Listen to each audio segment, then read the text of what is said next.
Program ini sebenarnya bernama Permakultur untuk Ketangguhan Petani Swadaya di Kapuas Hulu yang merupakan bagian dari Project GRAS. Project GRAS sendiri bermakna menghijaukan rantai pasok pertanian swadaya sehingga dapat menjadi lebih berkelanjutan dan ramah lingkungan.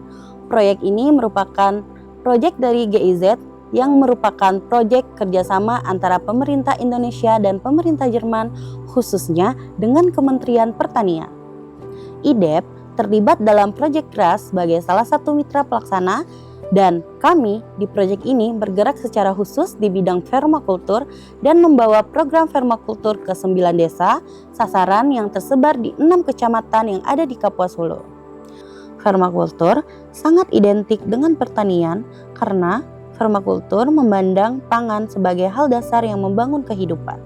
Oleh karena itu, IDEP di dalam program ini mendorong perwujudan kebun pekarangan ataupun food forest di lingkungan terdekat dari keluarga petani, sehingga kemandirian pangan bisa dimulai dari setiap keluarga.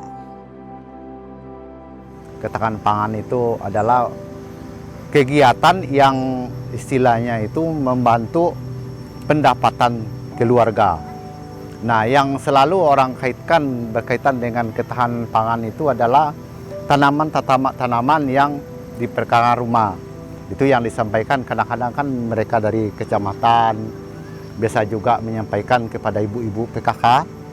Nah, bahwa untuk ketahanan pangan itu kita perlu menanam tanaman-tanaman yang produktif yang bisa menambah pendapatan keluarga. Untuk permakultur sendiri itu lumayan membantu, terutama untuk di Desa Labian. Karena yang kita tahu kalau untuk Desa Labian sendiri itu merupakan mayoritas masyarakatnya suku Dayak. Dan mereka itu untuk pandangannya itu lumayan kayak pengen sesuatu yang benar-benar simpel dan praktis untuk mereka. Jadi untuk kegiatan permakultur, terutama untuk program GRAS ini sendiri, terutama untuk di Desa Labian sangat membantu karena yang mana ketahui, biasanya untuk perkebunan itu mereka rata-rata untuk berkebunnya itu di ladang. Dan dengan adanya program ini itu sangat membantu, apalagi dengan kepraktisan kita harus membuat kebun di perkarangan rumah.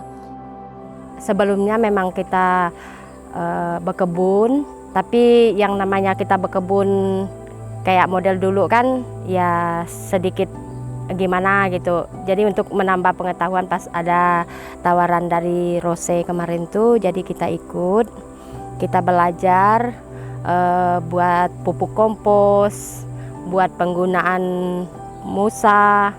Setelah pelatihan, setelah ikut dengan program terus dikasih pelatihan, kita terapkan. Nah, jadi kita terapkan di lokasi kita. Puji Tuhan untuk sampai sekarang ini kita dapat merasakan perbedaannya dengan penghasilan yang agak lebih, terus umur tanaman juga panjang. Kalau menurut fakta di lapangan menunjukkan bahwa sebagian besar petani di Kapuas Hulu masih mengantungkan diri pada sistem monokultur, khususnya untuk komoditas seperti karet dan kelapa sawit. Ketergantungan ini menyebabkan kerentanan terhadap situasi harga, serangan hama, penyakit tanaman, terus berdampak juga ke perubahan iklim. Tujuan program GRAS masuk ke Kapuas Hulu itu dengan tujuan mengembangkan konsep permakultur yang dikenal kita sebagai wanatani atau hutan pangan, di mana masyarakat menerapkan konsep tersebut dengan menggunakan alat-alat yang atau bahan-bahan yang ada di sekitar kita.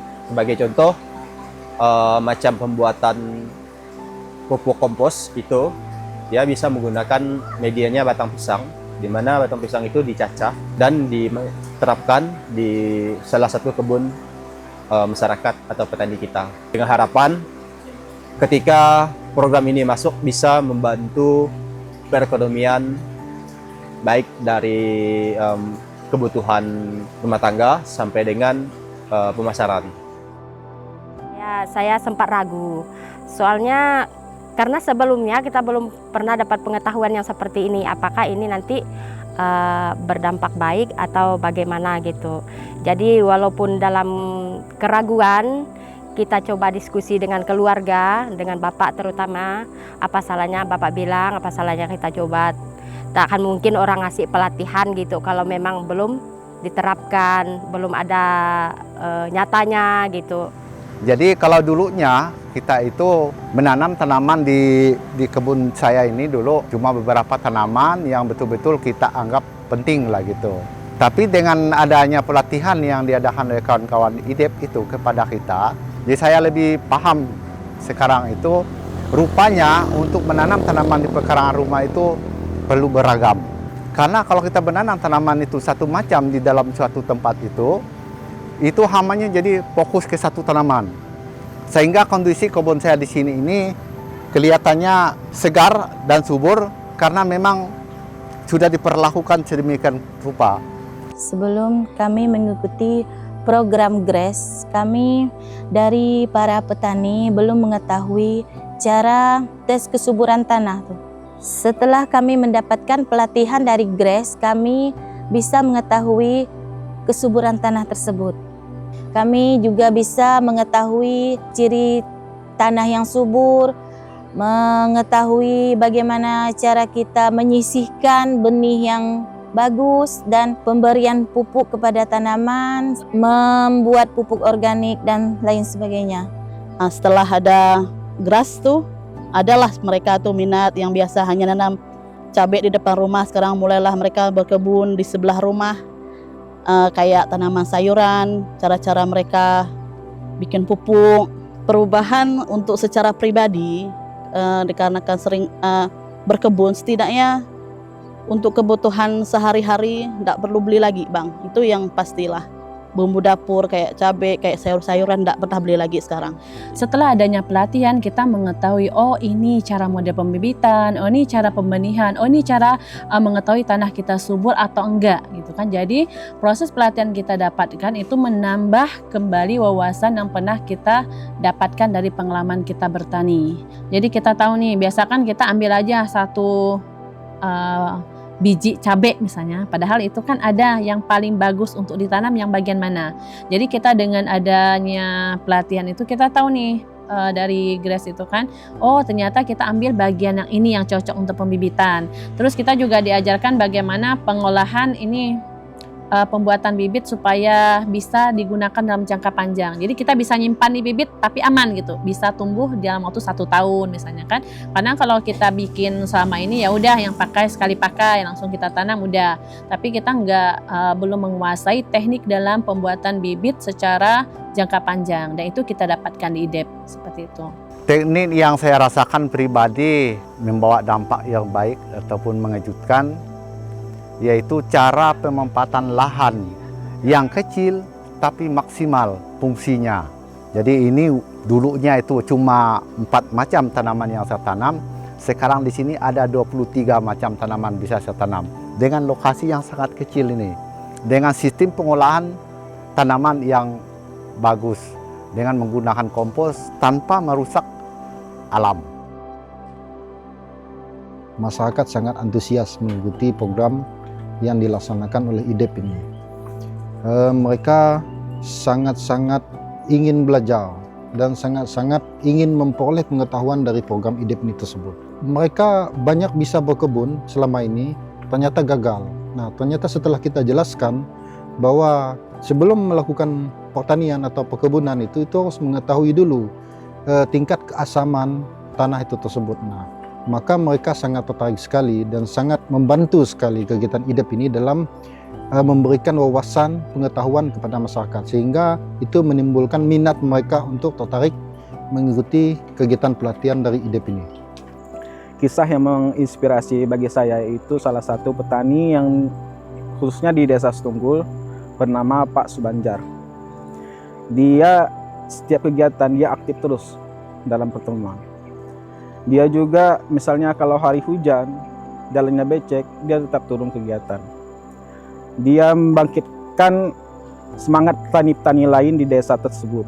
Momen sulit yang saya hadapi, salah satunya itu bagaimana mengubah mindset petani yang sejak lama itu mereka telah bergantung kepada konsep pertanian tradisional, yang mana agak berbeda sedikit dengan konsep pertanian yang kami tawarkan di pelatihan ini. Sehingga dalam pendekatan saya belajar banyak bagaimana cara melakukan pendekatan kepada petani sehingga mereka itu bisa tertarik untuk ikut dan mengikuti konsep pertanian yang kami berikan. Momen yang paling sulit saya hadapi yaitu tentang berbahasa. Banyak dari petani yaitu menggunakan bahasa lokal, sedangkan kami memberikan pematerinya menggunakan bahasa Indonesia. Sehingga kami harus mendekatkan diri kami kepada petani dan membuat mereka memahami apa yang akan kami beri dan apa yang akan mereka pelajari nanti. Ada yang pendapatnya tuh bagus, sangat merespon kegiatan itu karena menurut mereka mungkin lebih bermanfaat untuk mereka. Ada juga yang merespon kurang bagus karena ketidakpahaman mereka. Karena kita selalunya tuh yang lebih praktis. Sedangkan dalam program ini adalah memerlukan proses. Ketika kita menyampaikan suatu masalah itu, apa yang untuk istilahnya kebaikan kita bersama, memang sangat diperlukan itu contoh. Nah, maka kita memulai dan juga kita harapkan kepada semua petani model dan swadaya, ketika mereka memberi suatu penyuluhan, mengarahkan atau mengajak kawan-kawan yang tidak ikut dalam program ini, mereka harus membuat contoh dulu yang baik. Ya, perubahan yang pastinya lebih udah bisa ya membuat pupuk sendiri ya Pak ya.